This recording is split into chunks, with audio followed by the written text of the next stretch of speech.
ओम अज्ञानतिमिरान्धस्य ज्ञानाञ्जनशलाकया चक्षुरुन्मिलितं येन तस्मै श्रीगुरवे नमः।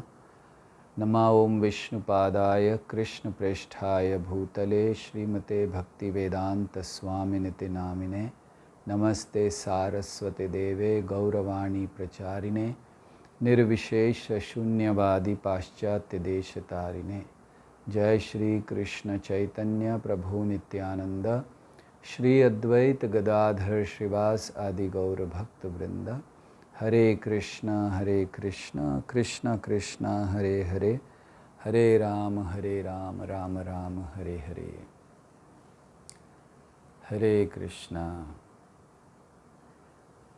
भगवत गीता ये एक ऐसा ग्रंथ है जो सभी प्रकार के लोगों के लिए समान रूप से एक ही प्रकार के ज्ञान को देता है।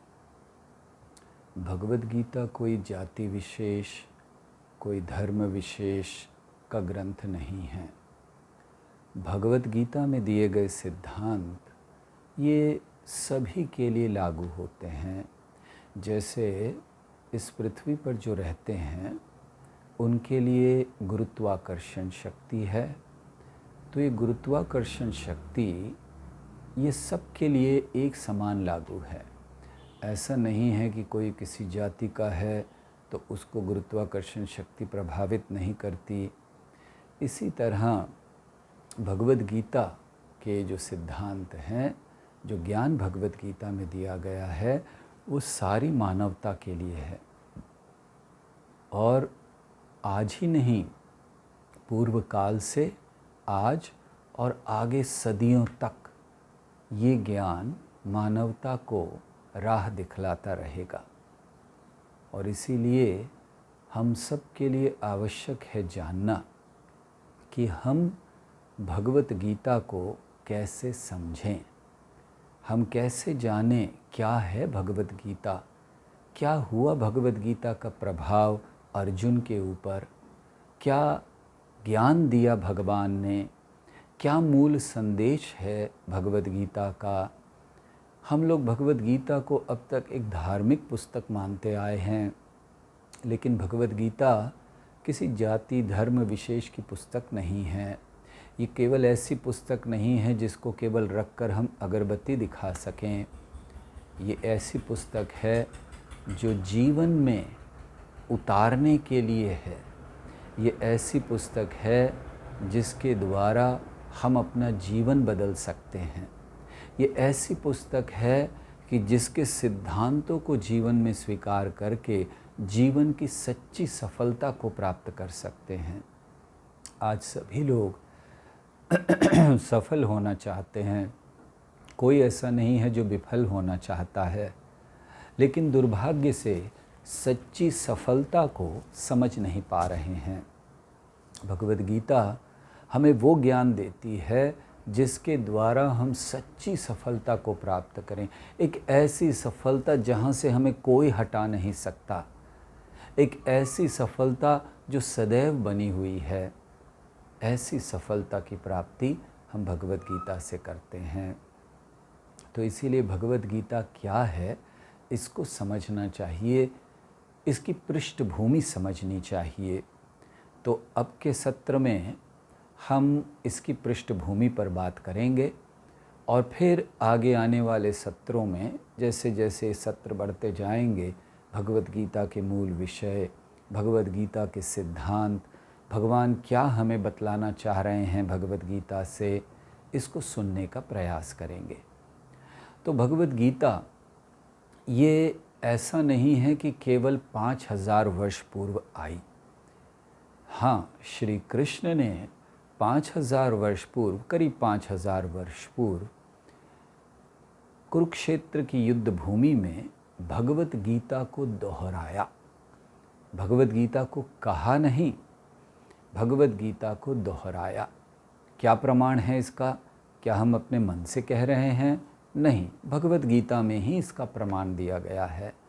भगवान अर्जुन से कहते हैं कि ये ज्ञान मैंने पहले विवस्वान को दिया है, करोड़ों करोड़ों साल पहले। इमं विवस्वते योगम प्रोक्तवान हम अव्ययम विवस्वान मनवे प्राह मनुरिक्ष्वा कवे ब्रवीत। भगवान कहते हैं कि ये ज्ञान तो मैंने विवस्वान को दिया, जो करोड़ों करोड़ों साल पहले हुए उनको ये ज्ञान दिया है, और फिर वही ज्ञान अब वो अर्जुन को दे रहे हैं। तो अर्जुन के मन में प्रश्न आ गया कि भगवान, आप कह रहे हैं कि ये करोड़ों साल पहले मैंने ये ज्ञान विवस्वान को दिया, तो क्या आप करोड़ों साल पहले भी थे? आपका तो जन्म मेरे साथ हुआ है, मेरे ही उम्र के आप हैं, तो फिर आपने कैसे ये ज्ञान दे दिया? तो भगवान बहुत सुंदर बात बताते हैं।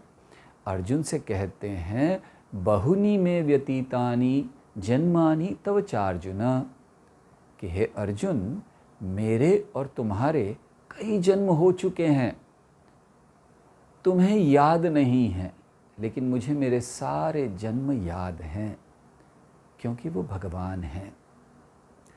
तो इसीलिए भगवद गीता करोड़ों वर्ष का इतिहास है। भगवद गीता का केवल कोई 5000 साल पुरानी पुस्तक नहीं है, और वही करोड़ों साल पुराना ज्ञान पुनः भगवान अर्जुन को देते हैं। तो क्या आवश्यकता पड़ी पुनः ज्ञान देने की? इसको भी भगवद गीता में भगवान समझाते हैं। वे कहते हैं, एवं परंपरा प्राप्तम इमं राजऋषयो विदु सकाले नेह महता योगो नष्टः परंतपा। तो वो कहते हैं कि हे अर्जुन, ये ज्ञान देने की फिर से आवश्यकता क्यों पड़ रही है? मैं तुम्हें फिर से एक अपना शिष्य बनाकर ज्ञान क्यों दे रहा हूँ? वही ज्ञान जो मैं पहले दे चुका हूँ। क्योंकि जैसे जैसे समय बीतता जाता है, भगवान कहते हैं कि नष्ट हो जाता है ज्ञान काल के प्रभाव से। वैसे तो परंपरा से ज्ञान चला आता है, एवं परंपरा प्राप्तम इमं राजऋषयो विदु सकाले नेह महता योगो नष्टः परंतपा।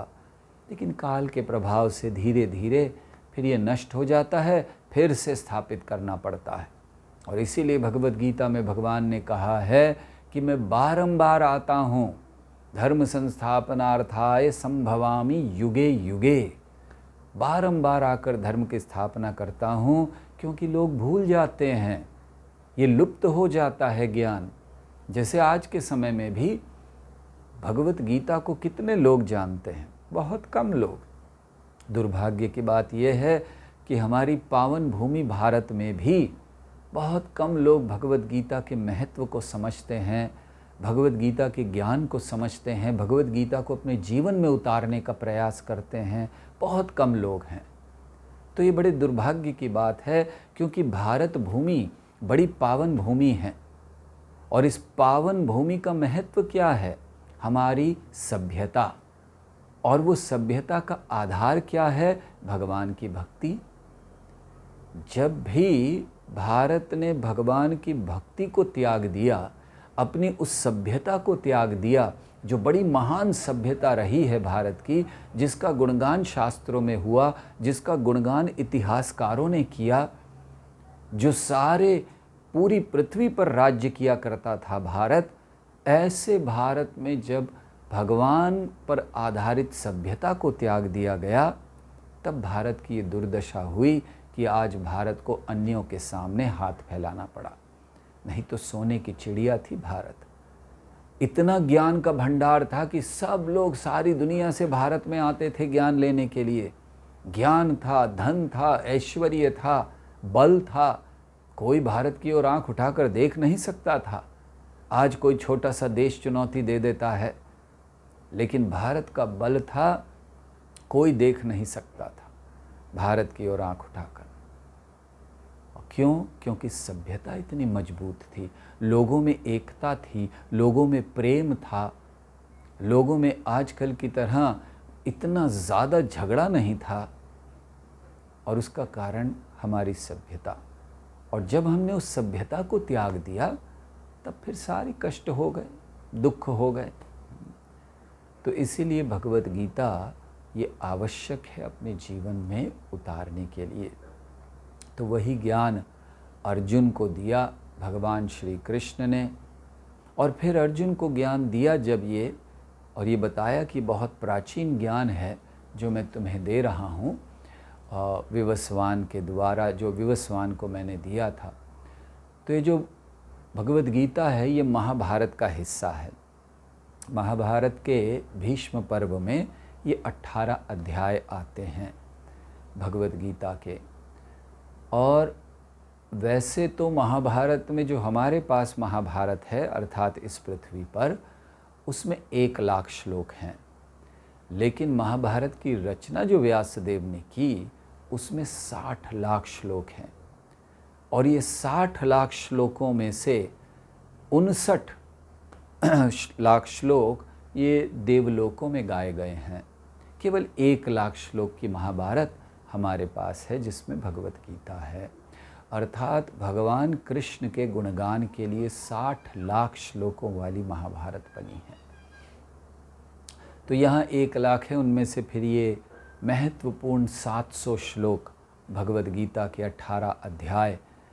सारे महाभारत, इतना बड़ा महाभारत हुआ, इतना बड़ा युद्ध हुआ, उससे पहले क्या क्या नहीं हुआ, इस सब का उद्देश्य एक ही था, भगवद गीता।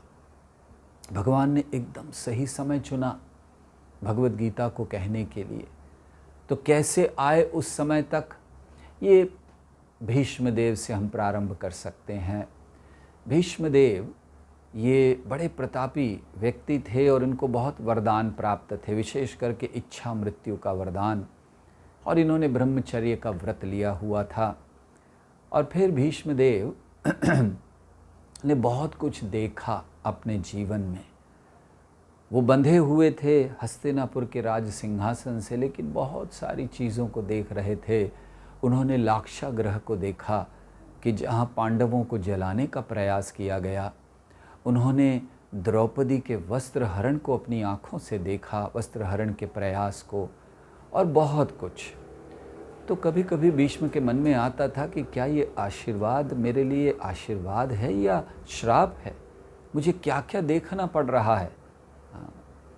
तो ऐसे भीष्म रहे। और फिर जब द्रौपदी के वस्त्र हरण का प्रयास हुआ, फिर पांडवों को 12 वर्ष के लिए वनवास और 1 वर्ष के अज्ञातवास में भेज दिया गया।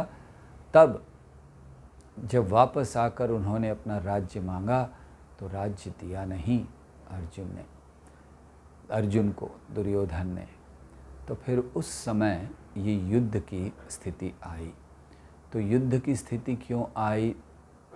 क्योंकि ये भगवद गीता, ये भगवान ऐसे समय कहना चाहते थे कि जब सारी दुनिया की नज़रें वहाँ पर हों। और युद्ध का समय सबसे अच्छा था। सारी दुनिया ही नहीं, सारे ब्रह्मांड के लोग केवल वहाँ नज़रें लगाए हुए थे। क्या होने वाला है, इतना बड़ा विशाल युद्ध हो रहा है, क्या होगा, सबकी नज़रें वहाँ थीं। और ऐसे समय को भगवान ने चुना भगवद गीता के ज्ञान को देने के लिए। तो इस प्रकार ये भगवद गीता का ज्ञान भगवान ने दिया। और कब दिया? एक तरफ भीष्म देव हैं, जैसे हमने अभी वर्णन किया, जिनके मन में बड़ा युद्ध चल रहा है, और दूसरी ओर अर्जुन है जिसके मन में भी एक युद्ध चला।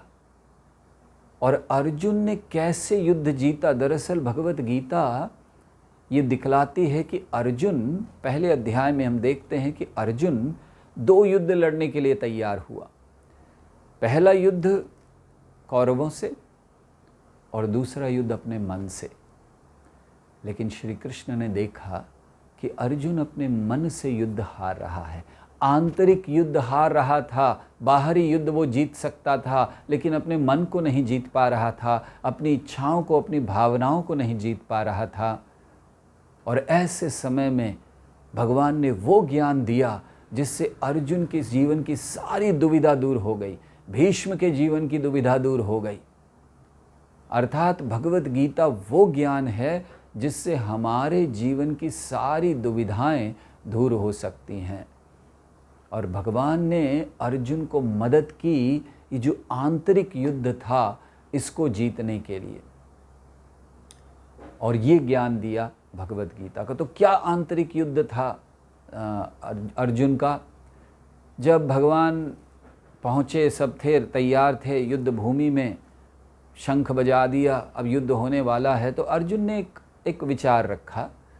अर्जुन ने श्री कृष्ण से कहा कि मेरा रथ लेकर चलिए दोनों सेनाओं के बीच में, सेनयोर उभयोर मध्ये रथम स्थापयित्वा। तो ये जो रथ है इसको वहाँ पर ले चलिए। तो रथ को ले गए और भगवान भी सीधे लेकर गए भीष्म और द्रोण के सामने। और अर्जुन से कहा, देखो भीष्म द्रोण प्रमुखताः, ये सब खड़े हैं, इनको देखो। तो जब अर्जुन ने देखा कि मेरे गुरुजन खड़े हैं, भीष्म खड़े हैं, मेरे भाई खड़े हैं, मेरे मित्र खड़े हैं, मेरे संबंधी खड़े हैं, और मैं इनको मारने वाला हूँ, कुछ ही दिनों बाद इनमें से कोई नहीं रहेंगे, क्योंकि अर्जुन को विश्वास था कि कृष्ण मेरी ओर हैं तो मेरी विजय निश्चित है, और ये लोग कोई नहीं रहेंगे। ये सोचकर अर्जुन का मन द्रवित हो उठा। अर्जुन की आंखों में आंसू आ गए। अर्जुन अपने आप को संभाल नहीं पाए और अर्जुन भगवान से कहते हैं, मैं युद्ध नहीं करूँगा। क्यों नहीं करूँगा? ये भीष्म हैं जिनकी गोद में खेल कर मैं बड़ा हुआ हूँ। ये भीष्म हैं कि जब हम आए थे हस्तिनापुर, हमें कोई स्वीकार करने तैयार नहीं था, भीष्म ने स्वीकार किया। मैं बहुत समय तक जानता नहीं था कि भीष्म मेरे पिता नहीं हैं, मैं उन्हें पिता कहकर पुकारता था। जब मैं खेल कर आता था, मेरे पांव गंदे होते थे, मैं बैठ जाता था भीष्म की गोदी में, और भीष्म सफ़ेद वस्त्र धारण किए रहते थे, उनके कपड़े गंदे हो जाते थे, वो कुछ नहीं कहते थे। बहुत प्रेम किया उन्होंने, बचपन से उनकी गोद में खेला हूँ और आज मारना होगा उनको। द्रोणाचार्य जिनसे मैंने धनुष पकड़ना सीखा है, इनको मारना होगा। फिर मेरे संबंधी हैं बहुत सारे, मेरे भाई हैं ये सारे, दुर्योधन इत्यादि। तो अर्जुन ने कहा कि केवल भूमि के टुकड़े के लिए इनको मारना ये ठीक नहीं है। तो इसलिए अर्जुन कहता है कि मैं युद्ध नहीं करूँगा। तो अब ऐसी स्थिति आ गई कि अब सब तैयार हैं, दोनों सेनाएं तैयार हैं, बस वो सोच रहे हैं क्या हुआ, क्योंकि कृष्ण और अर्जुन बीच में खड़े हैं तो कोई बात होगी। भीष्म ने भी अपनी तरफ के लोगों को रोक दिया, कोई आगे नहीं जाएगा, और इस तरफ के भी लोग रुके हुए हैं, और हो क्या रहा है, अर्जुन कह रहा है मैं युद्ध नहीं करूँगा। तो सोचिए कितनी अवस्था ऐसी थी कि इस तरह की स्थिति में अर्जुन रहा। तो भगवान ने भगवद गीता का ज्ञान दिया अर्जुन के मोह को नष्ट करने के लिए। दरअसल एक मोह था अर्जुन का, अपने कर्तव्य को भूल रहा था। भगवद गीता अपने कर्तव्य को करने की प्रेरणा देती है, कर्तव्य से भागने की नहीं। हम जहाँ भी हों, जिस अवस्था में हों, हमारे कर्तव्य को करना चाहिए, और भगवद गीता हमें वो ज्ञान देता है। तो इसीलिए अर्जुन जो अपने कर्तव्य से भाग रहा था, भगवान उसे वापस कर्तव्य की ओर लाना चाहते थे। वो चाहते थे कि वो युद्ध करे, भागे नहीं कायर की तरह, क्योंकि रक्षा करनी है, देश की रक्षा करनी थी, राज्य की रक्षा करनी थी। इसीलिए कायरता नहीं दिखाई जाती। भगवद गीता ये युद्ध भूमि में कही गई है, सैनिकों के लिए है। ये भारत के हर सैनिक को इसको पढ़ना चाहिए, ताकि युद्ध करने की, कर्तव्य निभाने की प्रेरणा वो ले सके, जैसे अर्जुन को मिली। तो अर्जुन को बड़ा मोह हो गया, क्या करना चाहिए, मैं नहीं लड़ूंगा, ये सब मेरे प्रियजन हैं, मैं नहीं कुछ कर सकता। तो अर्जुन ने लड़ने को मना कर दिया और बहुत सारे कारण दिए भगवान को कि अरे पाप लगेगा हमें, बड़े नहीं रहेंगे तो परिवार का क्या होगा, कुल परंपराओं का क्या होगा, स्त्रियों का क्या होगा। बहुत से कारण दिए अर्जुन ने भगवान को कि ये सब ठीक नहीं है, मैं युद्ध नहीं करूँगा। तो उस समय भगवान ने भगवद गीता बताई। भगवद गीता का प्रारंभ होता है धृतराष्ट्र से। धृतराष्ट्र उवाच। तो जो भगवद गीता धर्म को देने वाली है, अर्थात भगवद गीता का प्रारंभ शब्द ध है और अंतिम शब्द म है, तो धर्म है पूरा, बीच में जो है वो धर्म है। उस धर्म को, सच्चे धर्म को देने वाली भगवद गीता का प्रारंभ एक अधर्मी के नाम से हो रहा है। धृतराष्ट्र उवाच। क्यों हो रहा है? क्योंकि धृतराष्ट्र के अंदर बड़ी जिज्ञासा थी जानने की। धृतराष्ट्र हालांकि पापी था, भगवद गीता ये समझा रही है कि कोई व्यक्ति कितना ही नीच स्तर का क्यों ना हो, अगर वो भगवद गीता पढ़ता है तो सर्वोच्च अवस्था को प्राप्त कर सकता है। और साथ ही साथ जिज्ञासा होना बहुत ज़रूरी है, जानना कि हमारा जीवन में क्या आवश्यक है। तो ये हमें भगवत गीता सिखलाती है। तो ये भगवत गीता का प्रारंभ है। तो अर्जुन जब इस समय ऐसी अवस्था में था, भगवान ने उसको सहायता की। वैसे देखा जाए तो कृष्ण ने अनेक समयों पर अर्जुन को सहायता की है। जब अर्जुन युद्ध से पहले कृष्ण के पास गए तो कृष्ण ने कहा, एक तरफ मेरी सेना है, एक तरफ मैं हूँ, चुनो जिसको चुनना है। अर्जुन ने कृष्ण को चुना। और फिर आगे भी युद्ध में भी बड़ी सहायता की है अर्जुन की। इतना प्रेम करते थे अर्जुन से श्री कृष्ण कि जब अर्जुन तैयार होकर आ रहे थे, युद्ध के लिए निकल रहे थे, काफ़ी समय पहले युद्ध के लोग आ गए थे, तो श्री कृष्ण ने स्वयं अपना हाथ आगे किया और अर्जुन से कहा, इस पर पाँव रख कर चढ़ जाओ रथ के ऊपर। बहुत प्रेम था अर्जुन से। और उस अर्जुन को ऐसी अवस्था में देखकर, इस मोह में देखकर, इस दुविधा में देखकर भगवान ने ज्ञान दिया। तो क्या ज्ञान दिया, इसको अब हम अगले सत्र में चर्चा करेंगे। हरे कृष्णा कृष्ण कृष्णा हरे हरे, हरे राम राम राम हरे हरे।